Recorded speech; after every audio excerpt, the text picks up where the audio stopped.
तो देश की कल्पना को साकार करने के लिए चलाए जा रहे नेशनल टीबी एलिमिनेशन प्रोग्राम की जानकारी से स्वास्थ्य विभाग के कर्मियों को अवगत कराने एक बैठक कलेक्ट्रेट में आयोजित हुई, जिसमें कलेक्टर इलैयाराजा टी ने अधिकारियों कर्मचारियों को आवश्यक दिशा निर्देश दिए हैं। देश एवं प्रदेश को टीबी जैसी घातक बीमारी से मुक्ति दिलाने के लिए नेशनल टीबी एलिमिनेशन प्रोग्राम शुरू किया गया है, जिसको सफल बनाने के लिए स्वास्थ्य विभाग के कर्मचारी, अधिकारियों और आशा कार्यकर्ताओं को बेहतर कार्य करने के निर्देश कलेक्टर इलैयाराजा टी ने दिए हैं। इसी सिलसिले में कलेक्ट्रेट कार्यालय में एक बैठक भी आयोजित हुई। प्रधानमंत्री टीबी मुक्त भारत अभियान कंसेंट वाले हमारी माननीय प्रधानमंत्री महोदय के निर्देश अनुसार पूरा भारत 2025 में और हमारी मुख्यमंत्री महोदय के निर्देश अनुसार मध्य प्रदेश 2024 में टीबी मुक्त होना है। उसके लेकर मतलब हमको काफ़ी कुछ सतर्कता बरतना ज़रूरी है। उसमें सैंपल कलेक्शन से लेकर और उसका नोटिफाई करना, कितने भी लोग टीबी पीड़ित हैं उनका हर महीने एक सपोर्टिव पोषण आहार के लिए गवर्नमेंट 500 रुपये उनका खाता में देने के लिए व्यवस्था है। उसके अलावा आशा कार्यकर्ता है, कोई भी ऐसे मरीज़ हैं टीबी मरीज़ का, उनका सैंपल कलेक्ट करके जब टीबी घोषित होता है उसके बाद 6 महीने तक उनको इलाज मिलता है। उनको 6 महीने के बाद वो नेगेटिव आता है टीबी, उनको 1000 रुपये, और 6 महीने के बाद वो नहीं हो पाता, कंटिन्यूसली टीबी रेजिस्टेंट होता है, उसका 1 साल तक इलाज होने के बाद वो सही हो जाता है तो उसको 5000 रुपये पर पर्सन का आशा कार्यकर्ता का इंसेंटिव देने के लिए प्रावधान है। सो हम लोग इंसेंटिव मैकेनिज्म कैसे स्ट्रेंथन किया जाए, नीचे सारे आशा कार्यकर्ता हैं, हमारी CHOs हैं, उनके माध्यम से हम मॉनिटरिंग करें। हमारे डिस्ट्रिक्ट लेवल पे ब्लॉक मेडिकल ऑफिसर के माध्यम से कैसे मॉनिटरिंग कराई जाए, इसके लेकर डिटेल डिस्कशन हुआ है। बैठक में टीबी मुक्त अभियान के बारे में विस्तृत जानकारी प्रदान की गई। शासकीय कला एवं वाणिज्य महाविद्यालय में हिंदी के महत्व से छात्रों को अवगत कराने के लिए संगोष्ठी का आयोजन किया गया। आयोजकों ने बताया कि मध्य प्रदेश देश का ऐसा पहला राज्य बन गया है जहां पर मेडिकल का पाठ्यक्रम हिंदी में पढ़ाया जाएगा। शासकीय कला एवं वाणिज्य महाविद्यालय में आयोजित कार्यक्रम के दौरान हिंदी विभाग के प्राध्यापकों एवं अतिथियों द्वारा छात्र छात्राओं को राजभाषा हिंदी के महत्व से रूबरू कराया गया और इसके प्रचार प्रसार के लिए किए जा रहे कार्यों के बारे में भी जानकारी दी गई। इस बीच छात्रों को बताया गया कि मध्य प्रदेश देश का पहला ऐसा राज्य बन गया है जहां पर मेडिकल का पाठ्यक्रम हिंदी में पढ़ाया जाएगा।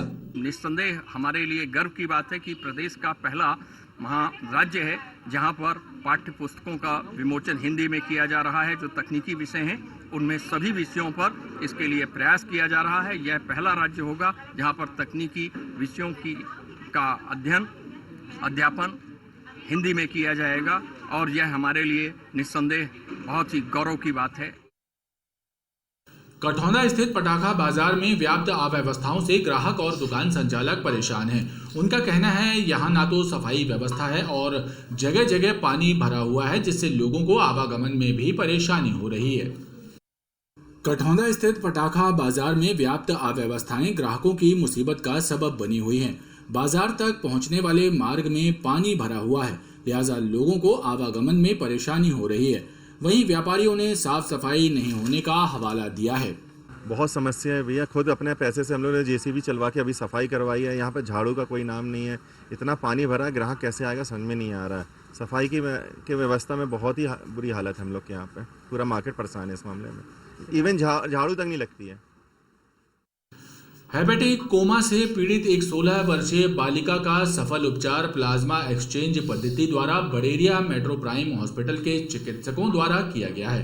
डॉक्टर विशाल वडेरा, आलोक बंसल और डॉक्टर राजीव वडेरिया ने बताया कि ये देश का पहला मामला है जब इस पद्धति से किसी मरीज का सफल इलाज कर उसे नया जीवन प्रदान किया गया है। दमोह नाका स्थित बड़ेरिया मेट्रो प्राइम हॉस्पिटल में प्लाज्मा एक्सचेंज तकनीक से कटनी की 16 वर्षीय बालिका का सफल इलाज किया गया। अस्पताल के संचालक डॉक्टर राजीव बड़ेरिया एवं चिकित्सक विशाल बढेरा एवं डॉक्टर आलोक बंसल ने बताया कि बालिका हेपेटिक कोमा से ग्रस्त थी और उसे बेहोशी की हालत में अस्पताल लाया गया था।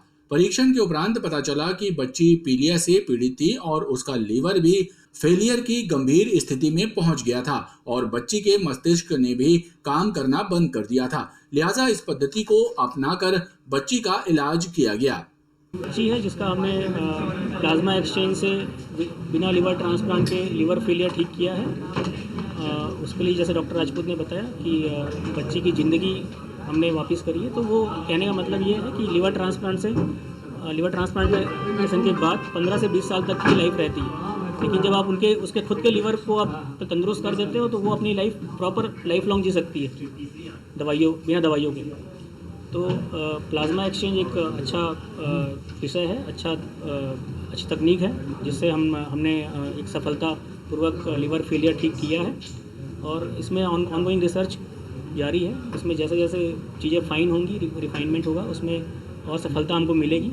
आईसीयू और लिवर की टीम साथ में किडनी के डॉक्टर्स के साथ हम इसको और भी बेहतर करेंगे।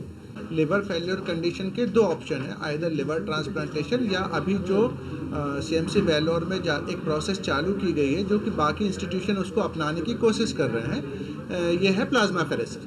तो इस प्रोसेस के तहत सीएमसी वेलोर में भी जो रिजल्ट हैं वो 60-70% के आसपास ही हैं। इस प्रोसेस को और डिफाइन और रिफाइन समय के साथ साथ चीज़ें होती जाती हैं, टीम वर्क भी समय के साथ साथ बनता जाता है। तो इस प्रोसेस को जब जैसे जैसे और रिफाइन करते जाएंगे मुझे लगता है कि चीज़ें और बेहतर होती जाएँ। लेकिन अच्छी बात यह है कि आज हम लोगों ने जबलपुर में मध्य भारत में पहली बार इस प्रोसेस के तहत एक बच्ची की ज़िंदगी बचाने में कामयाबी पाई। ये सर के नॉलेज के कारण, वो जो सीएमसी वेल्लोर से लेकर मध्य भारत में आए थे उस नॉलेज के कारण, क्योंकि यहाँ पे किसी को अभी तक इस प्रोसेस के बारे में बहुत गहन जानकारी नहीं थी। चिकित्सकों ने बताया कि देश भर में इस पद्धति से इलाज करने का ये पहला मामला है। बरगी बांध के जल भराव क्षेत्र में पानी की आवक कम होने के बाद डैम के 7 गेट बंद कर दिए गए हैं। कलेक्ट्रेट स्थित बाढ़ आपदा नियंत्रण कक्ष से मिली जानकारी के अनुसार डैम का जलस्तर 422.90 मीटर है। इसके साथ ही नर्मदा नदी का प्रवाह बरकरार रखने के लिए जल विद्युत संयंत्र के 2 टरबाइन चलाए जा रहे हैं, जिनसे 186 क्यूसेक पानी की निकासी की जा रही है। वर्तमान में 422.90 बरगी बांध का जलस्तर है, जो कि बरगी बांध का क्षमता 422.76 है। इस वजह से 7 गेट जो हैं वो बंद कर दिए गए हैं और नर्मदा नदी का प्रवाह बना रहे इस हेतु 2 टरबाइन चलाए जा रहे हैं, जिससे कि 186 क्यूसेक पानी छोड़ा जा रहा है। हनुमानताल थाना अंतर्गत नर्मदा मैदान के पास स्थित डॉक्टर खान के क्लिनिक में क्षेत्र के असामाजिक तत्वों ने तोड़फोड़ कर दी और आयुर्वेदिक चिकित्सक से भी मारपीट की है। पुलिस ने इस मामले पर 4 लोगों को गिरफ्तार कर लिया है। हनुमानताल क्षेत्र के नर्मदा मैदान के पास स्थित आयुर्वेदिक खान क्लिनिक में आए 4-5 बदमाशों ने चिकित्सक पर मुफ्त इलाज करने और दवाएं देने का दबाव बनाते हुए उसके साथ मारपीट करते हुए तोड़फोड़ कर दी।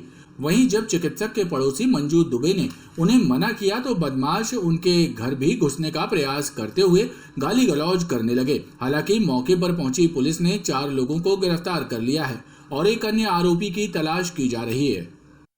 इसमें हमने मारपीट की धाराएं के तहत 452 और 323 294 का केस दर्ज किया है और इसमें 2 लोगों की गिरफ्तारी कर ली गई है, वो जेल भी चले गए हैं। आज इसमें 2 लोगों की गिरफ्तारी और शाम को कर ली गई है।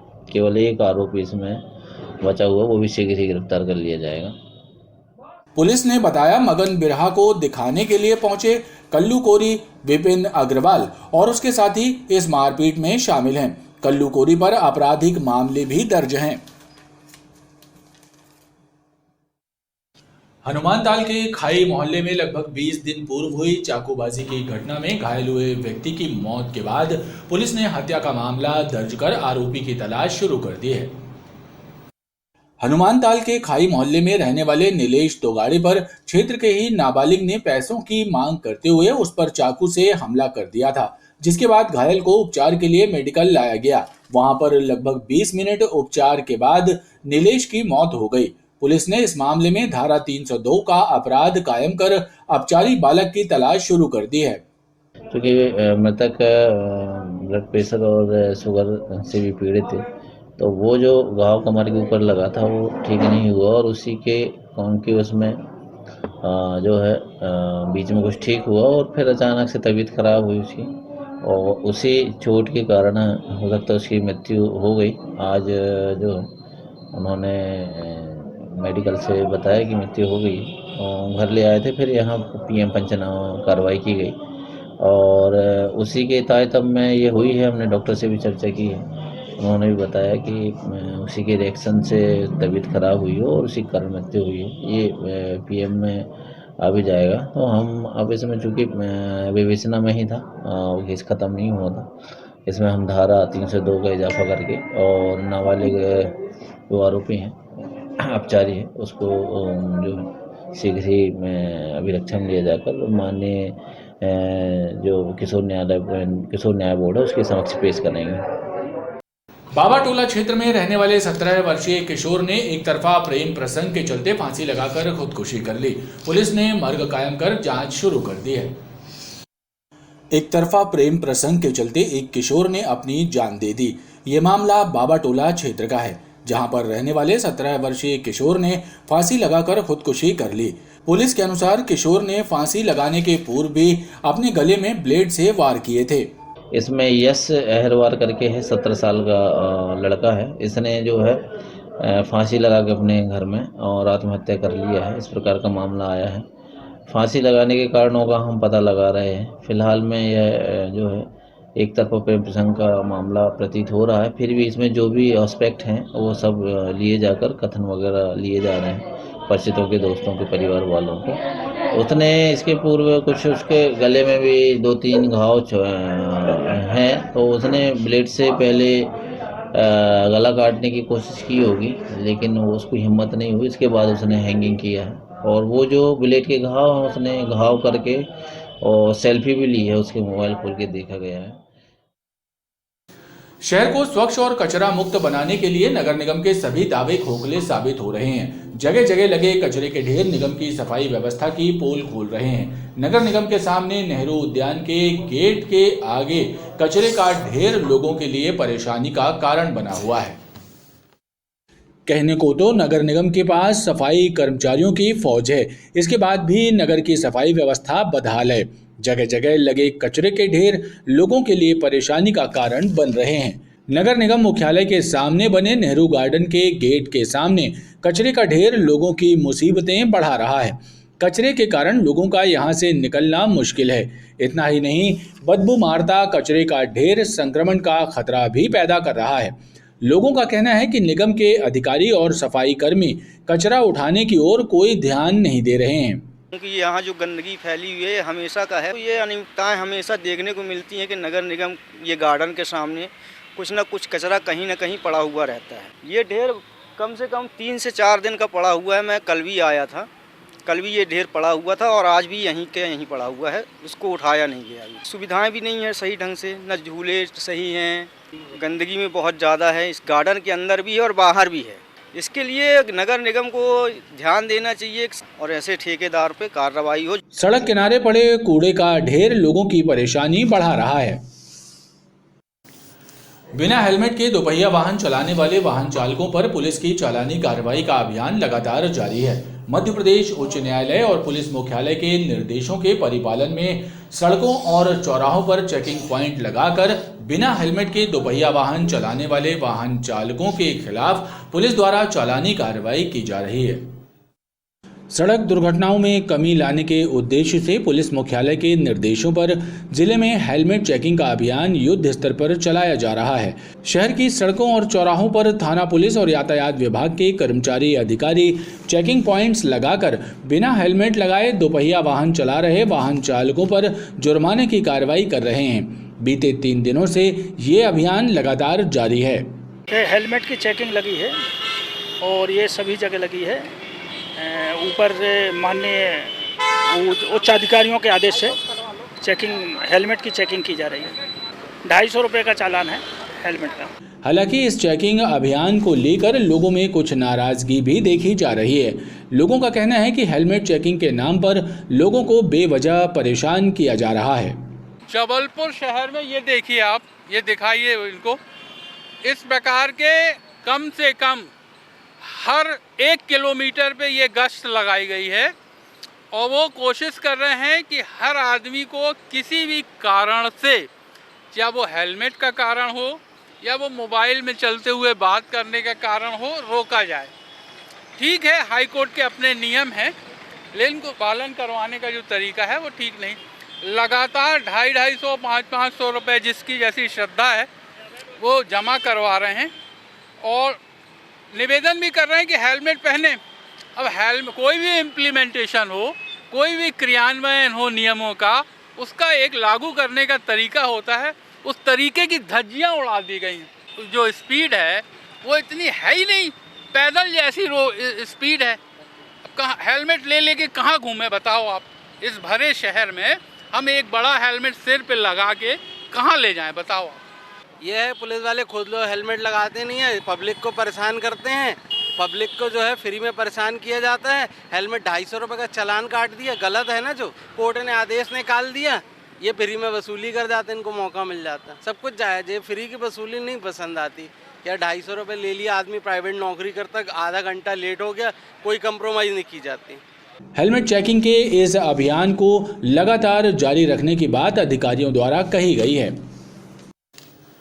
दोपहिया वाहन चलाते समय हेलमेट पहनने की अनिवार्यता को लेकर पुलिस विभाग एक तरफ चालानी कार्रवाई कर रहा है, तो वहीं दूसरी ओर लोगों को हेलमेट लगाने के प्रति जागरूक करने का अभियान भी शुरू किया गया है। थाना लाडगंज पुलिस और यातायात विभाग ने संयुक्त रूप से जागरूकता अभियान चलाते हुए लोगों को हेलमेट पहनकर दोपहिया वाहन चलाने के प्रति जागरूक किया। पुलिस के इस जागरूकता अभियान में किन्नर और समाजसेवी संगठन भी शामिल हुए। जागरूकता अभियान के दौरान पुलिस ने 20 से अधिक वाहन चालकों को निःशुल्क हेलमेट भी प्रदान किए और वाहन चालकों से हेलमेट पहनकर ही दोपहिया वाहन चलाने की अपील की। इस कार्यक्रम में एएसपी यातायात प्रदीप शेंडे और सीएसपी कोतवाली प्रभात शुक्ला मुख्य रूप से मौजूद थे। सड़क दुर्घटनाएं बढ़ रही है, उसमें जो बाइक से सड़क दुर्घटनाएं हो रही है उसमें उन व्यक्तियों की ज़्यादा डेथ हो रही है जो बाइक राइड करते समय हेलमेट नहीं लगा रहे। तो हमारा आम जनता से अनुरोध है कि वो बाइक जब भी चला रहे हैं तो हेलमेट का इस्तेमाल करें। साथ ही अपने जो भी पीछे बिठाल रहे परिवार के लोगों को या इष्ट मित्रों को, उनको भी बाइक में बैठते समय, पीछे बैठते समय हेलमेट पहनने के लिए अवेयर करें और उनको बताएं। इस हेलमेट अभियान में जनता सहयोग करे और मैं ये चाहता हूँ कि इसको अपने जीवन का एक हिस्सा बना ले कि जब भी वो घर से निकलते हैं तो हमेशा बाइक चलाते समय हेलमेट धारण करें ताकि दुर्घटनाओं में कमी आए और इसमें जो डेथ रेट हो रही है उसमें कमी आए। पुलिस लाइन जबलपुर में महिला आरक्षकों को सेल्फ डिफेंस की ट्रेनिंग दी गई। ये ट्रेनिंग लाठी की मदद से दी गई। महिला आरक्षकों को लाठी भांजना सिखाया गया ताकि वो मैदानी स्तर पर लाठी का प्रयोग कर अपनी और आम जनता की सुरक्षा कर सकें। पुलिस लाइन में शनिवार को लाठी एसोसिएशन के सहयोग से महिला आरक्षकों के लिए प्रशिक्षण शिविर का आयोजन किया गया। इस शिविर के माध्यम से महिला आरक्षकों को लाठी चलाने की विधा सिखाई गई। एक्सपर्ट्स ने महिला आरक्षकों को लाठी चार्ज के नए टिप्स दिए ताकि वो अपने कार्य के दौरान जरूरत पड़ने पर लाठी का उपयोग कर खुद की और आम लोगों की रक्षा कर सकें। लाठी एसोसिएशन के सदस्यों ने बताया कि भारत में लाठी चलाने की विधा अति प्राचीन है और अब इस विधा को बढ़ावा देने के प्रयास शुरू कर दिए गए हैं। प्रशिक्षण प्राप्त करने वाली महिला आरक्षकों ने भी लाठी विधा को कार्य क्षेत्र में कारगर बताया और कहा कि फील्ड में इससे उन्हें भी लाभ होगा। एक्चुअली हमारा ये जो उद्देश्य है ये सेल्फ डिफेंस को प्रमोट करना, प्लस जो लाठी हमारा एक एंशियंट गेम हुआ करता था जो बहुत ही पुराना कहा जाता है, इसको अस्त्र शस्त्र चलाने की जो विद्या है इसको हम अब प्रमोट करना चाहते हैं। और जिस तरह से मार्शल आर्ट्स में ताइक्वांडो और कराटे बच्चों ने बहुत सीखा हुआ है और चल भी रहे हैं प्रशिक्षण केंद्र इनके, तो लाठी का भी अब इस तरीके से हम ट्रेंड इसको not only in Jabalpur but हम ऑल ओवर इंडिया इसको ले जाना चाहते हैं, जिसकी मान्यता अब हमें बहुत जल्द गवर्नमेंट से भी प्राप्त हो रही है। कॉमनवेल्थ गेम्स ने भी इसको अप्रूव कर दिया है, एफिलिएट कर दिया है। हम आगे इसको और भी तेज़ी से लोगों के बीच लेके जाएंगे, चाहे वो यूथ हो चाहे वो स्कूल के बच्चे हो। हमें लाठी एसोसिएशन की तरफ लाठी चार्ज करना सिखाया गया है, जो फील्ड में हमको आवश्यकता भी पड़ती है।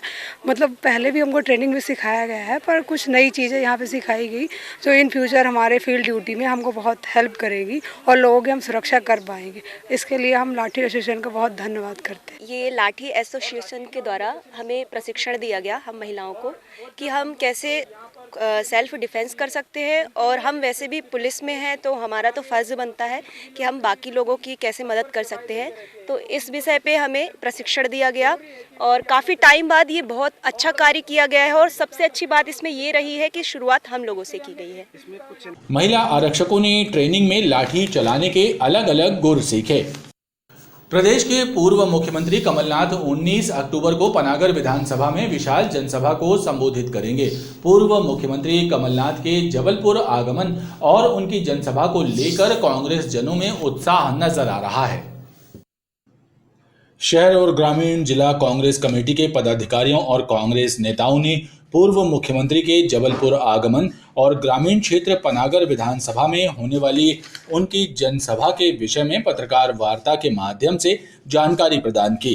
ग्रामीण कांग्रेस अध्यक्ष राधेश्याम चौबे ने बताया कि पूर्व मुख्यमंत्री कमलनाथ के आगमन और उनकी सभा को लेकर लोगों में उत्साह है कि आज जो पनागर विधानसभा में माननीय हमारे पूर्व मुख्यमंत्री जो आगमन हो रहा है, ये आप मान के चलिए कि बहुत बड़ा उत्साह है और कम से कम 10,000 के ऊपर वहाँ पर निश्चित रूप से लोग उनको सुनने, कोई गाड़ी घोड़ा से नहीं, अपने आप जो हम देख रहे हैं वहाँ गांव का वातावरण, भैया कब आएंगे, कैसे आएंगे, तो ये सारी चीज़ें हैं। और अंत में मैं एक बात बता देना चाहता हूँ कि भारतीय जनता पार्टी ने जो किया है वो सिर्फ सामने है। ये खरीद फरोख्त की सरकार है, झूठ बोलने की सरकार है। ये निश्चित रूप से 2023 में इसकी विदा है, इसमें दो राय नहीं है। हमारा जो कार्यकर्ता है बड़ा उत्साहित है और 2023 में निश्चित रूप से 2023 की तैयारी है और वो तो शुरू हो गई है। 2023 के भावी मुख्यमंत्री के रूप में जब उनका संस्कारधानी जबलपुर में आगमन हो रहा है और पनागर में एक विशाल आम सभा को संबोधित करने जा रहे हैं, तो कांग्रेस कार्यकर्ता नहीं, पूरे मध्य प्रदेश की जनता और जबलपुर जिले की जनता आतुरता से ये देख रही है कि हमारे पुनः होने वाले 2023 के मुख्यमंत्री उनका संस्कारधानी जबलपुर के बारे में, जबलपुर जिले के बारे में, महाकौशल के बारे में और मध्य प्रदेश के बारे में क्या मत है उसको सुनने के लिए जनता उत्साहित है। और ऐतिहासिक आम सभा पनागर विधानसभा क्षेत्र में होगी जो 2023 के आगाज होगी, शंखनाद होगी। गढ़ा गोंडवाना संगठन और नर्रई ग्राम की सोहड़ ग्राम पंचायत के निवासियों ने ऐतिहासिक बावड़ी पर किए जा रहे अतिक्रमण पर रोक लगाने की मांग जिला प्रशासन से की है। ग्रामवासियों ने इस संबंध में कलेक्टर के नाम शिकायत पत्र सौंपा और बावड़ी पर हुए निर्माण कार्य को रोकने की गुहार लगाई। नर्रई की सोहड़ ग्राम पंचायत में स्थित हजारों साल पुरानी ऐतिहासिक बावली पर अतिक्रमणकारियों द्वारा कब्जा कर लिए जाने की शिकायत ग्रामवासियों और गढ़ा गोंडवाना संरक्षण संघ ने जिला प्रशासन से की है। ग्रामीणों का कहना है कि कुछ लोगों के द्वारा बावली पर कब्जा कर निर्माण कार्य किया जा रहा है, जिसकी शिकायत पूर्व में भी की जा चुकी है, लेकिन कोई कार्रवाई नहीं की गई। ग्रामवासियों ने जिला प्रशासन से ऐतिहासिक बावली को बचाने और भवन निर्माण पर रोक लगाने की गुहार लगाई।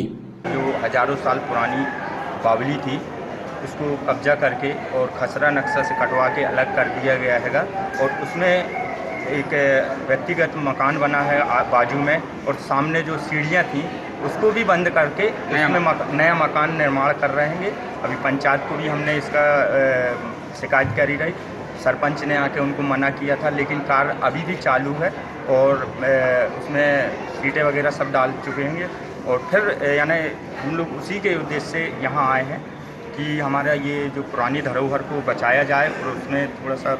गोंडवाना समाज से एक आवेदन पत्र आया था जिसमें बावली पर अतिक्रमण के संबंध में कंप्लेन की गई थी। उक्त कंप्लेन पर त्वरित कार्रवाई करते हुए तहसीलदार जबलपुर को 3 दिवस का टीएल लगा करके दिया गया है कि आप उसमें मौका जांच करें और 3 दिवस के अंदर प्रस्तुत शिकायत का नियमानुसार निराकरण कर हमारे पास प्रतिवेदन प्रेषित करें। ग्रामीणों और संगठन की शिकायत के बाद वरिष्ठ अधिकारियों ने तहसीलदार को 3 दिवस के भीतर मामले की जांच कर कार्रवाई करने का निर्देश दिया है।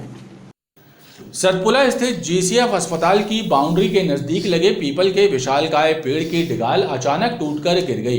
इस हादसे में कोई जनहानि तो नहीं हुई, लेकिन पेड़ की डिगाल टूटकर गिरने से कुछ दुकानों और वाहनों को जरूर क्षति पहुंची। हादसे के बाद पेड़ की डिगाल को हटाने का काम शुरू कर दिया गया है। जीसीएफ के सतपुला अस्पताल की बाउंड्री के पास लगे पीपल के एक विशालकाय पेड़ की डिगाल टूटकर अचानक गिर गई। इस घटना से क्षेत्र में अफरा तफरी मच गई। पेड़ की डगाल टूटकर गिरने से कोई जनहानि तो नहीं हुई, लेकिन डगाल की चपेट में आने से सड़क किनारे लगी कुछ दुकानों और वाहनों को जरूर क्षति पहुंची। लोगों ने बताया कि हादसे में उन्हें भारी नुकसान उठाना पड़ा। बताया जाता है कि पेड़ जीसीएफ अस्पताल की बाउंड्री के पास लगा था, जो काफी पुराना था।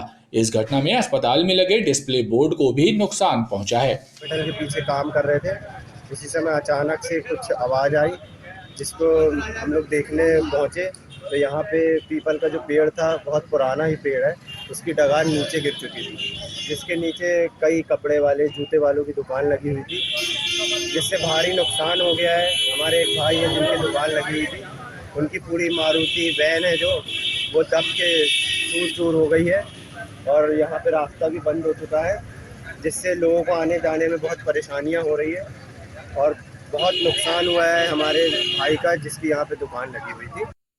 गढ़ा पुलिस ने 2 बदमाशों को हथियारों के साथ गिरफ्तार किया है। इन बदमाशों से देशी पिस्टल, जिंदा कारतूस और चाइना चाकू बरामद करते हुए दोनों के विरुद्ध आर्म्स एक्ट के तहत प्रकरण दर्ज कर मामले की विवेचना की जा रही है। गढ़ा पुलिस ने 2 अलग अलग बदमाशों को हथियारों के साथ गिरफ्तार किया है। इनसे देसी पिस्टल, 6 जिंदा कारतूस और चाइना चाकू बरामद किए गए हैं। मामले में आर्म्स एक्ट का प्रकरण पंजीबद्ध किया गया है। पुलिस अधिकारियों ने बताया कि गढ़ा थाने की पुलिस टीम ने संजीवनी नगर निवासी हिमाचल उर्फ हेतु तिवारी को देसी पिस्टल और 6 जिंदा कारतूसों के साथ गिरफ्तार किया। वहीं पुलिस ने मुकेश पटेल नामक एक बदमाश को चाइना चाकू के साथ गिरफ्तार किया है। दोनों के विरुद्ध आर्म्स एक्ट की धाराओं के तहत प्रकरण दर्ज कर मामले की विवेचना की जा रही है। आज थाना गढ़ा में अच्छी कार्रवाई हुई, जिसमें एक पिस्टल एक के पास में मिला है, दूसरे के पास में चाकू मिला है। सूचना मिली थी कि 2 आरोपी ऐसे हथियार लेकर के, अवैध हथियार लेकर के घूम रहे हैं, तो जिसमें एक ईलू तिवारी नाम का व्यक्ति है, उसके पास से माउजर मिला है, दूसरा मुकेश पटेल है, इसके पास से चाकू मिला है खटकेदार। दोनों पे आर्म्स एक्ट के अंतर्गत कार्रवाई की गई है और इसमें मामला अंडर इन्वेस्टिगेशन है। जो भी और एविडेंस आएंगे या जो भी इन अवैध हथियारों की उसमें संलिप्तता पाई जाएगी, उनके विरुद्ध विधि सम्मत कार्रवाई की जाएगी। उखरी की शताब्दीपुरम कॉलोनी में रहने वाली एक महिला पर 2 लोगों ने गोली चलाकर हमला कर दिया। इस घटना में महिला बाल बाल बच गई। दोनों बदमाश शराब के नशे में महिला के घर पहुंचे थे और उनके घर के भीतर घुसने का प्रयास कर रहे थे। वारदात को अंजाम देने वाले दोनों बदमाशों को लाडगंज थाना पुलिस ने गिरफ्तार कर लिया है। उनके कब्जे से पिस्टल और कारतूस जब्त कर लिए गए हैं। उखरी चौक के समीप स्थित शताब्दीपुरम कॉलोनी में 2 बदमाशों ने एक महिला पर गोली चलाकर हमला कर दिया। इस हमले में महिला बाल बाल बच गई। गोली चलने की आवाज़ सुनकर आस पड़ोस के लोग एकत्रित हो गए तो दोनों बदमाश भाग खड़े हुए। घटना की खबर लगते ही पुलिस मौके पर पहुंच गई थी। पुलिस ने घटना की जानकारी हासिल करने के बाद दोनों बदमाशों आशुतोष सिंह और उसके साथी रेहान उर्फ रेहान को गिरफ्तार किया है। इनसे पिस्टल और कारतूस भी बरामद किए गए हैं। दोनों बदमाश देर रात शराब के नशे में महिला के घर पहुंचे थे और उनके घर में जबरदस्ती घुसना चाहते थे। महिला ने जब इनका विरोध किया तो उन्होंने उन पर गोली चला दी। गोली दरवाजे में जाकर लगी और महिला बाल बाल बच गई। उखरी चौक पे शताब्दीपुरम कॉलोनी बनी हुई है, उसमें ब्लॉक C31 में रहने वाली महिला शारदा ठाकुर, उसने ये रिपोर्ट दर्ज कराई कि रात में 12:30 बजे करीब उसके घर में शराब पी के रियाज उर्फ रेहान और आशुतोष सिंह ये दोनों आए, जो कि पूर्व परिचित थे। दरवाज़ा खुलवाने के लिए बोलने लगे, दरवाज़ा खोलो। इसने मना की तो माँ बहन की बद्दी गाली देते हुए अपनी जेब से आशुतोष सिंह ने पिस्टल निकाला और उससे फायर किया। ये यदि वहाँ दरवाजे के पास से नहीं हट जाती तो गोली उसको लग जाती। बोले आज तो तुझे जान से मार देंगे, ऐसा कहते हुए वो किया। गोली चलने की आवाज़ सुन के जब पड़ोसी लोग आए तो फिर डर के मारे वो वहाँ से कूद काट के भाग गए। लोगों ने पकड़ने की कोशिश की, पकड़ भी नहीं आए। बाद में फिर सूचना मिलने पर पुलिस गई और उनको तलाश करने के बाद उनको दबोचा गया। उनके पास से पिस्टल और राउंड बरामद किए हैं। मामले में 307 कायम करके अपराध विवेचना की जा रही है। आरोपी गिरफ्तार कर लिए जा चुके हैं। जो आरोपी हैं इनका बैकग्राउंड क्या है? आरोपी पुराना वाहन चोरी के मामले में भी उनका केस था, मारपीट के भी कुछ मामले हैं जिनकी जानकारी उठाई जा रही है। पुलिस ने दोनों आरोपियों के खिलाफ धारा 307 का मामला दर्ज किया है। दोनों आरोपियों के विरुद्ध पूर्व से भी आपराधिक मामले दर्ज हैं। खबरों का ये क्रम लगातार जारी है। आप देखते रहिए BTV न्यूज़।